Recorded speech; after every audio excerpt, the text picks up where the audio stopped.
rubriką remia Ekodenta, pirmoji lietuviška dantų pasta. Ekologiška, efektyvi, braškių kvapo dantų pasta, sukurta specialiai vaikams. Patikrinta odontologų. Tęsime siužetų ciklą apie vaikų mitybą. Šiandieną kalbėsime apie gėrimus. Apie tuos gėrimus, kurių neturėtų būti ant vaikų stalo, bet dėja mes juos ten matome.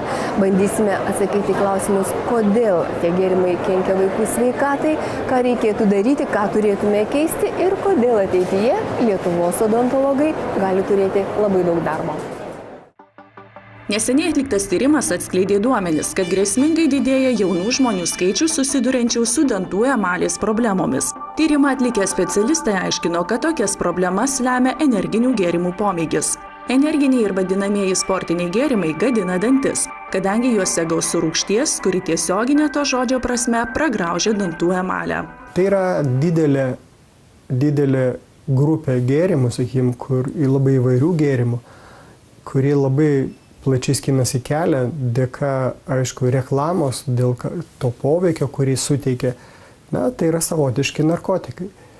Na, o energetinis gėrimas, tai toks pavadinimas gražus, aišku, bet tai yra tikslesnis pavadinimas būtų kava su kai kuriom aminorūgštim ir kai kuriais vitaminais.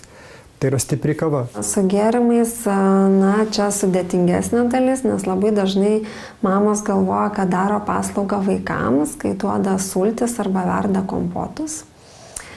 Tai čia dvi problemos atsiranda. Viena, kad vaikas gauna pakankamai daug kalorijų iš tų sulčių ir iš sulčių, iš kompoto. Ir vėliau mama sako, kad vaikas nenori valgyti, o jis nenori būtent todėl, kad jisai jau tų kalorijų kaip ir gavo. Tuo tarpu vertė daug didesnė yra šviežiuose daržovėse negu sultise. Taigi yra tas tonizuojantis poveikis. Tonizuojantis poveikis, bet jis turi pašalinį poveikį. Kiekvienas kofeino arba kavos, kuris yra persigėręs, jis puikiai pasakys be jokio mokslininko informacijos, sakykim, ką tas reiškia. Ką tas reiškia ir visi puikiai žino. Tai yra tachikardija, yra ir širdies problemos, sakykim, ir mirties atveju perdozavus. Kitas dalykas yra, kad suaugę sultis išgeria. Išgeria ir viskas. Vaikai gurkšnoja ilgą laiko tarpą. Kas atsitinka, burnoje sutrinka rūgščių šarmų pusiausvyrą. Na ir atsiranda kariesas, ko dabar odontologai labai skundžiasi ir manau, kad artimiausių laikų vaikų odontologų padaugės. Nes sutrikdoma ir tada atsiranda terpė kariesui.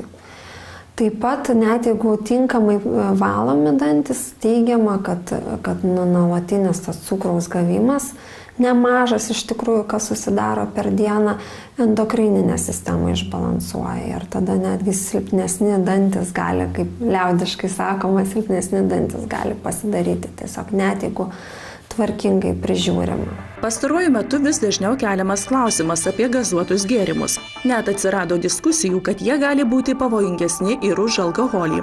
Gazuotose gėrimuose gausu dažiklių, konservantų. Tokie gėrimai yra labai kaloringi, o mikro ir makro elementų juose arba yra labai mažai, arba iš viso nėra. Kodėl visų pirma gazuojamas tas vanduo? Jis gazuojamas tam, kad jis nesugestų. Vanduo yra imamas iš gręžinių, jis nėra visada sterilus, todėl kad nėra virinimas, kaitinimas ir taip toliau, ir paskui jis konservuojamas angliarūgštė. Bet angliarūgštė suteikia ir skonį kai kuriems žmonėms.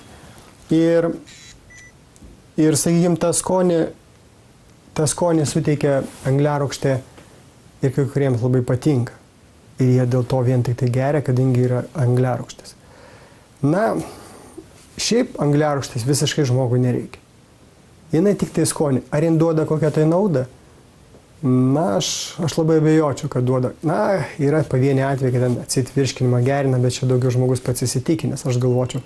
Šiaip angliarūgštė tai yra natrio nemažas kiekis. Jeigu žmogus turi polinkį arterinį hipertenzijai, tai jau papildomis natrio kiekis nėra gerai. Vėlgi visada reikėtų remtis iš tos pozicijos, ką vaikas gauna su to maistu. Ir natūralu, kad nieko gero. Ten dažikliai, cukrus, net jeigu be cukrai, tai yra tada saldikliai pridedami, Saldikliai vėlgi paprastai mažiem vaikam nerekomenduojami, ko mažiem vaikam nerekomenduoja, to ir didesniem ir suaugusiam nerekomenduočiau. Medikai spėja, kad gausus gazuotų vaisvandenių vartojimas turi įtakos ėduonies antsvorio antro tipo diabeto atsiradimui.